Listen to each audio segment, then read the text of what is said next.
Buenas tardes, es un placer estar con ustedes el día de hoy.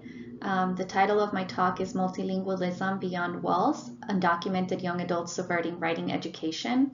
And first, I'd like to thank Xiaoye and the conference committee for inviting me to share my work. I also want to thank Brooke for making my digital presentation happen after I was summoned for jury duty. And I want to mention that nothing gives me more joy than to be presenting alongside Dr. Kate Vieda, whose work I followed and admired over the years. Her book, American by Paper, in particular, is one that is very close to my research and my own immigrant family's history. So this is all to say I'm grateful to be here, even in this form. As some of you might know, I'm an ethnographer and so-called academic and multilingual writing specialist, and the work that I'll be sharing here today comes from my 3-year ethnography with 12 self-outed undocumented young adults in the U.S. South and the Northeast. In this work, I traced the text that these young adults have produced in relation to immigrant rights advocacy, predominantly in the form of alphabetic-based writing, but also including media and artwork. 10 of these 12 young adults are nationally profiled activists. They have written multiple pieces about their status or policies that have deterred them from citizenship. And many of these pieces have landed on public platforms like the New York Times, NPR, PRI, Elle Magazine, YouTube, and so on. For the purpose of this talk, I'll be zooming in into Jung Rae Jang's language and writing activist experiences. Jung is a South Korean national whose named language practices include Tunisian French, Korean, Spanish, and English, and whose lived experience includes 2 migrations in a period of less than 1 decade. One quick disclaimer, Jung Rae Jang is his real name, and this is in keeping with my commitment to honor my research participants' scholarship and understanding that they are the experts and owners of their own lived experiences. If you look at this slide, you can see that this is sort of like the mapping out of the larger research project, and I'm gonna keep this for a few seconds so that you can see a few of the highlights. 12 U.S. undocumented activists, as I mentioned, from 5 countries, speaking 18 languages among them. I won't talk too much about the methods of this project, but I'm happy to answer questions via email. So this slide is just a quick look at what Jung looks like doing his activist work, or as he calls it, his everyday work and fight for the good fight. And you can see that he's taken action in different forms of immigration advocacy. Before going into Jung's experiences with language and literacy and undocumentation, I'd like to start with some premises that we have held up, built in, and walled in, and in which many ways account for our monolingual and monocultural conceptualizations of writing. These premises tell us about how our role as scholars and educators is directly implicated in these doings and labor of monolingualism and monoculturalism in writing education. In other words, if we're not aware of our participation in monolingual ideology, specifically as it pertains to transnational students and their communities, or our communities, we too are in the business of building walls.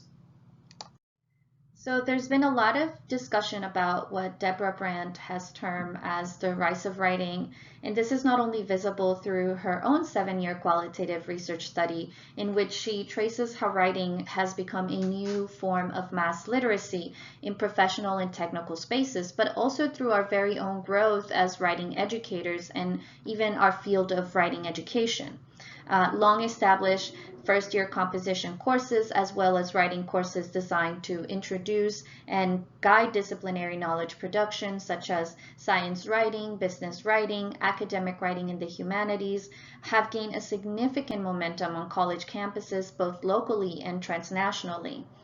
And in particular, in the past 2 decades or so, this rise of writing has also been presented as in correlation and in tension with the global turn, by which immobilities and mobility and the advent of modern technologies are occupying and transforming people's everyday language and literacy practices.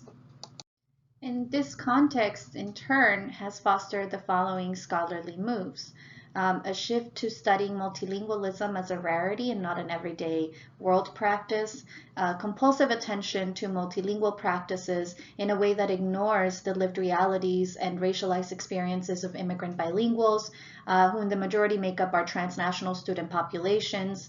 And as Kennard has importantly critiqued and demonstrated a politics of writing in academic spaces by which historically underrepresented students are consistently viewed and by consequence treated by white gaze and monolingual frameworks of language and cultural pluralism.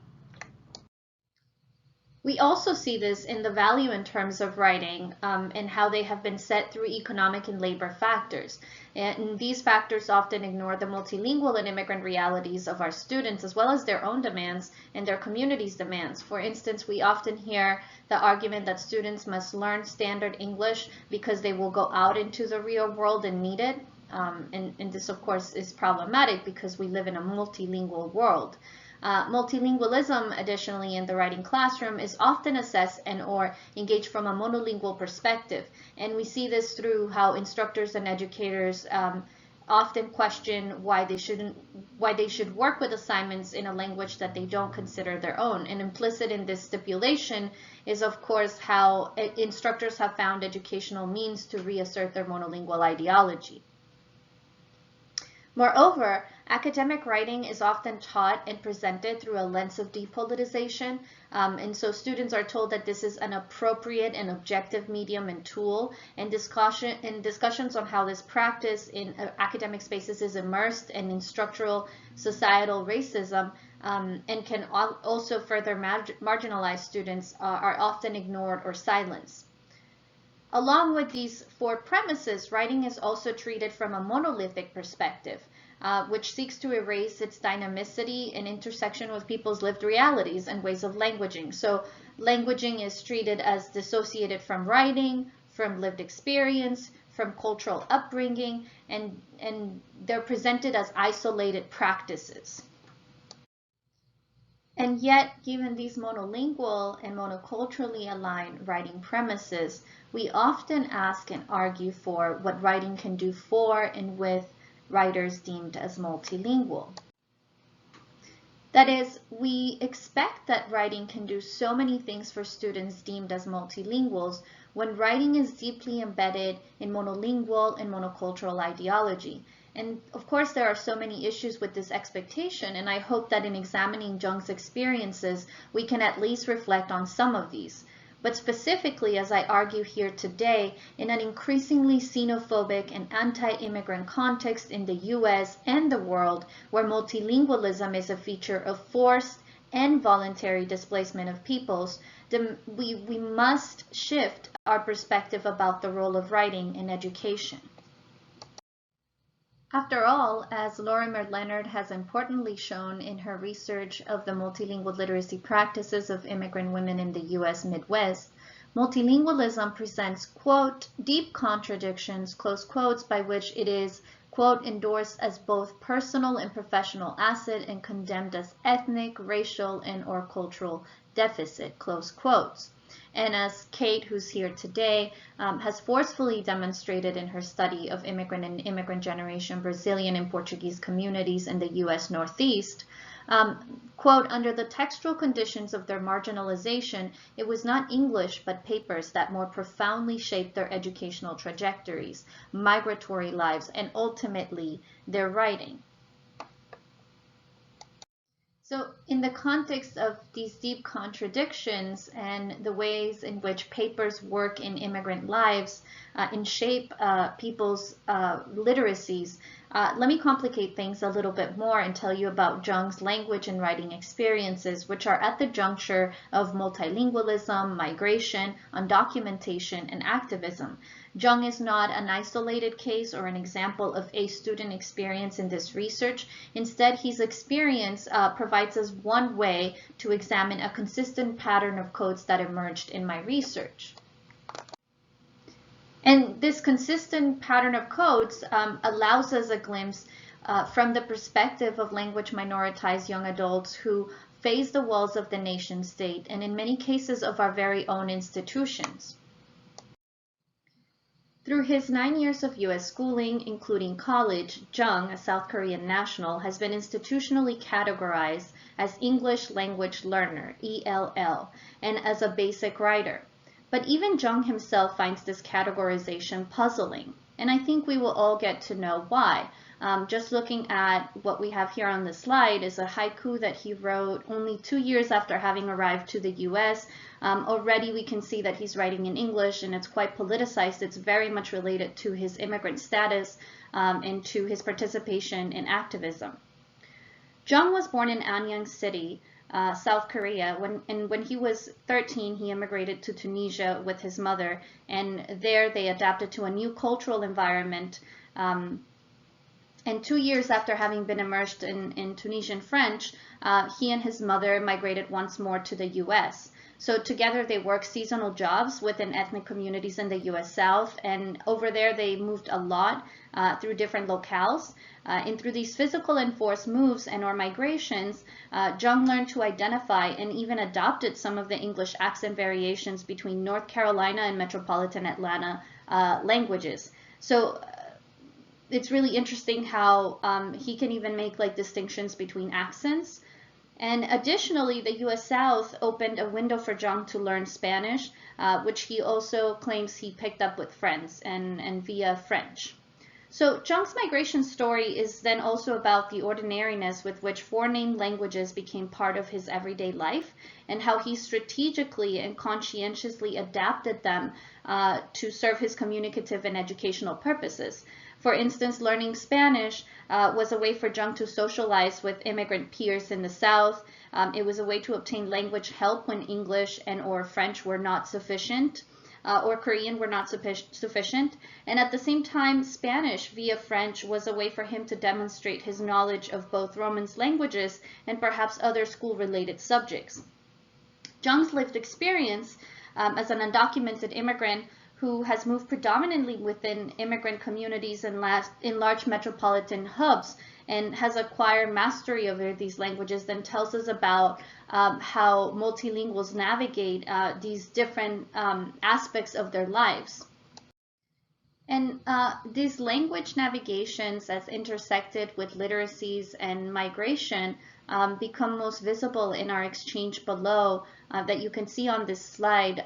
When I'm asking Jung to tell me a little bit about how he feels about writing, and then he begins to tell me about language. He says, Korean has been my nurturing language. I was born in Korea. I actually used to live in Tunisia, North Africa, before coming to the US. So that is where I picked up French. So yeah, I came to the US and I learned English and also a little Spanish too with my friends. And I took Russian in college out of interest, which was a bad decision. Oh, and that one semester of German I took to graduate. And because of this sort of different route that he's taking me on, I'm following up with asking him about English.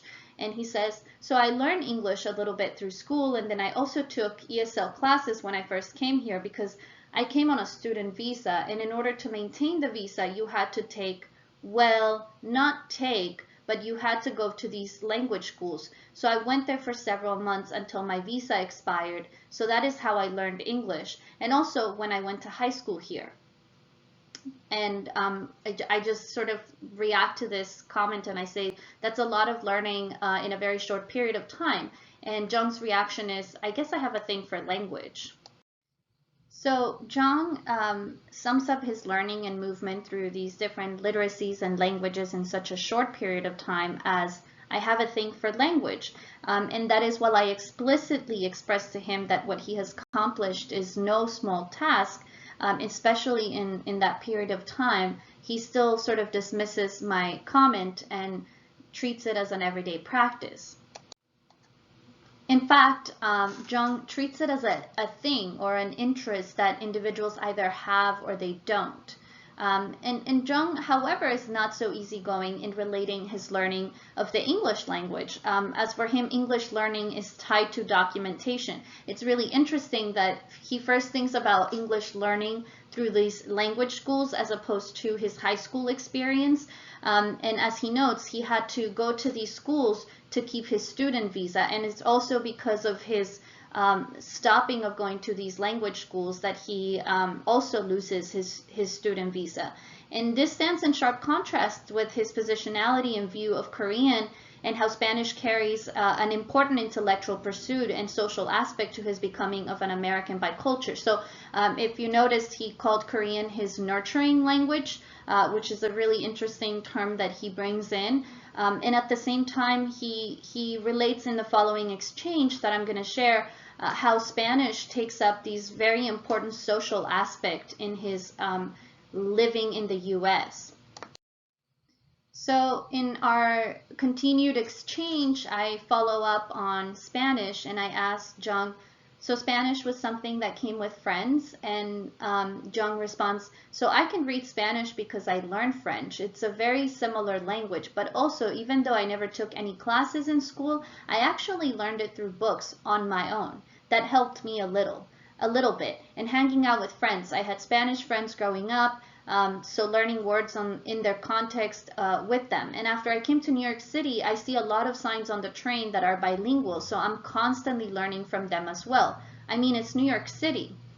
And my response is like, oh, it's really interesting that you say that signs are bilingual, and that for you seeing these two signs as bilingual side by side, Spanish and English, is a sign of New York City. And then he responds, yeah, I mean, before I didn't know how to say tarjeta, MetroCard, but now I know. The MetroCard is the card that you use for the subway card.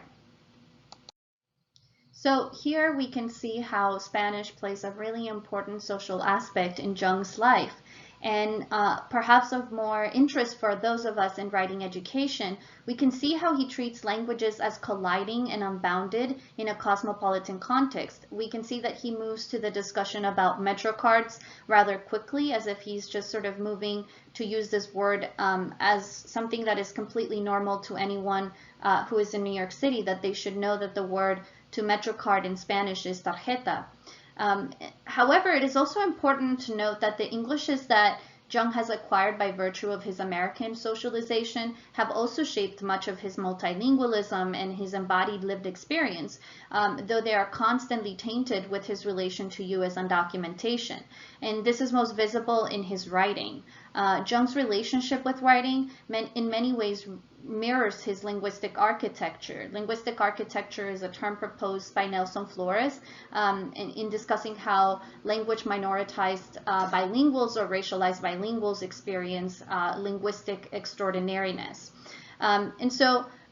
However, Jung is not claiming that his linguistic architecture is extraordinary, but clearly, as we look at it, it exists beyond most people's everyday practices of writing. Like most participants in this study, Jung claims that college or writing in college interrupted his desire to write. And that's really interesting because it is important to note that all participants in this study, all 12 participants, were identified as ESL, English as a Second Language, at some point in their US schooling. And this happened even to those participants migrating from English-speaking contexts and who had attended bilingual English or another additional language school. Moreover, all participants, without any type of prompting, shared their negative experiences about writing with me, specifically in college writing settings. And I understood these as revelatory remarks that were strategic in practicing their voicing of their experiences to someone that they viewed as having some type of authority and some type of implication in the monolingual ideology embedded in writing. I mean, if they had experienced these walls, they wanted me to know that someone like myself would understand how these walls had been built up. And in the segment below, Jung shares with me how his take on college writing has really shaped his understanding of English and writing in academic spaces. His discussion comes about when I'm asking him about his writing at the Korean nonprofit immigrant organization that he worked for 3 years. So again, as I'm asking questions about language, I'm hearing about literacies. As I'm asking questions about citizenship or undocumentation, I'm also hearing stories about other kinds of embodied language and literacy practices. So Jung tells me I hated writing in college. I was writing about topics that I didn't like. It was just very restrictive. It was not about any topic that I want to do, one that mattered to me. It had to be about what they wanted, no matter how mundane. There's a lot more freedom and leeway that I like in order to write. Of course, at work, at the immigrant nonprofit that he worked for 3 years, I had to write professional pieces that were restrictive, that were not the most enjoyable, like press releases. But that writing was not as restrictive as it used to be in college. No professor checking this, marking this and that. And the writing for work were pieces that had an impact. We wrote about housing issues, immigration, things that matter to our communities and neighborhood. Implicit in Jung's critique of college writing is that his writing is being assessed from a monolingual perspective, by which his multilingualism and migratory and community expertise is being confined to the classroom. Jung's expressed relationship with college writing in the English language also speaks to having to write in a way that restricts his dynamics ways of moving across and between languages and activist experiences. That is, Jung's experience with English writing in the college setting proved insufficient to his dynamic language and literacy practices. In fact, for Jung, these experiences and having to write in college seemed to hint that academic writing was about developing texts that were in English only. And this is one of those premises that I mentioned earlier on. Or with translation to English, and which carried mundane topics or arguments. Jung's writing in English outside of academia, however, shows that he knows how to navigate this rich and dynamic bilingualism, biculturalism, and undocumented experience for specific purposes. As a matter of fact, I would argue that it is true for all participants in my study that bilingualism was a much needed practice in professional and activist spaces for all of them, not just for their activist work, but also for other types of jobs that they took on in their professional experiences. So here in this slide is another picture of Jung holding up something about I am NYC ID NYC, which was an initiative to get all people in New York City to have a type of form of ID that would be state accepted. And he was part of this initiative, and he helped a lot of people get this ID NYC. And next to it, you see a piece of writing that he created in 2016. So in the beginning of 2016, he was preparing for an open mic in New York City, one that was being hosted by the nonprofit that he was working for. And they were hoping, the nonprofit was hoping to raise more funds. So they invited other bigger nonprofits and bigger corporations, and as well as people who were interested in supporting immigrant advocacy to come to this open mic night. And Jung chose to write in English as he evaluated that a great part of the audience would be English speaking, and that would be something that would resonate with a lot of people. And so I'm just going to read a little bit of the beginning of it, and then I'll talk a little bit about how in me asking him a year later to reflect on this piece, we can see how he's really thinking deeply about the sort of the connection between his languages, his literacies, his lived experience, and what it means to be undocumented as a Korean national who speaks multiple languages. So he writes, "We hereby sentence you for 11 years of incarceration and limitation."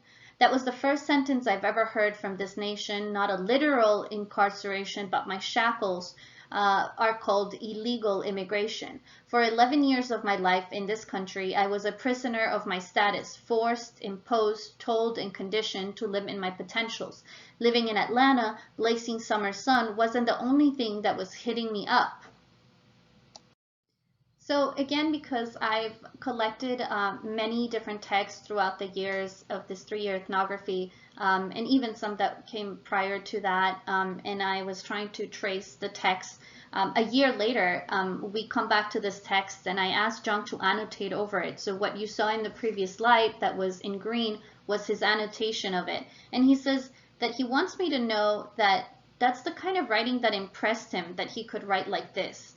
And you could see that in his own notes. And of course, implicit in Jung's comment is that writing like this, meaning so effectively to the extent of moving a large audience to tears and joy, as I was able to presence that, in English, offering his undocumented experience and critiquing the very system that operates and benefits from the criminalization of marginalized and vulnerable human beings like himself, gives him a lot of pride. For instance, the only words that we see in the text that get noted in capital letters are those that could, with all deserved reason, have some anger involved in it. So he capitalizes ICE raids and EAD. EAD stands for Employment Authorization Document, in which Jung received with his DACA temporary relief from deportation. And this piece of writing is testament to Jung's politicized languaging and academic writing practice.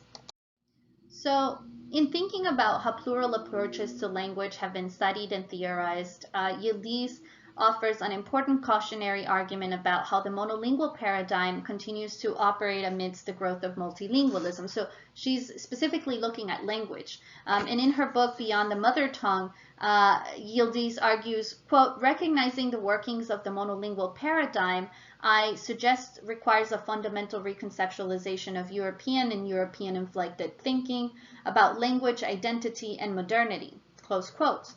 But here I'd like to offer us one more caution. What happens to migration in the context of writing education and multilingualism, especially if writing has been treated from the monolingual perspective? So I'm sort of complicating this a little bit and thinking that it's not just about language, it's also about culture, it's also about lived experience, it's also about migration, undocumentation. And I'm sort of doing a little bit of what Jung does, which is very much remind me that he's not one person in these different aspects of his life, but that all of these aspects make who he is and are part of his lived experience and languages. So while the undocumented young adults in this study expressed in the English language that moving between several languages was a relatively normal task for them, it was in their subtext in discussing nations, citizenship, and language and writing that they offered the most commentary of their stance and awareness about the politics of language. And for those of us interested in what this means to writing education, Jung's commentary on schooling was rather explicit. He hated college writing, and he had a very strong reason for it.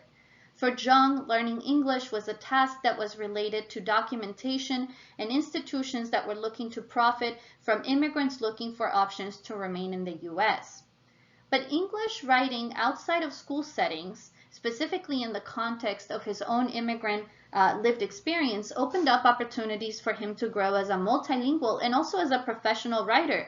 Since having worked with this nonprofit that was an immigrant advocacy nonprofit with predominantly Asian communities in New York City, Jung has now worked with the New York City mayor's office and in other very important positions in the city. So this is a reminder again that multilingualism, as well as this academic writing practices that these youth and young adults have gained through their activist work, is sort of subverting the walls that have been imposed in the monolingual approach to writing education.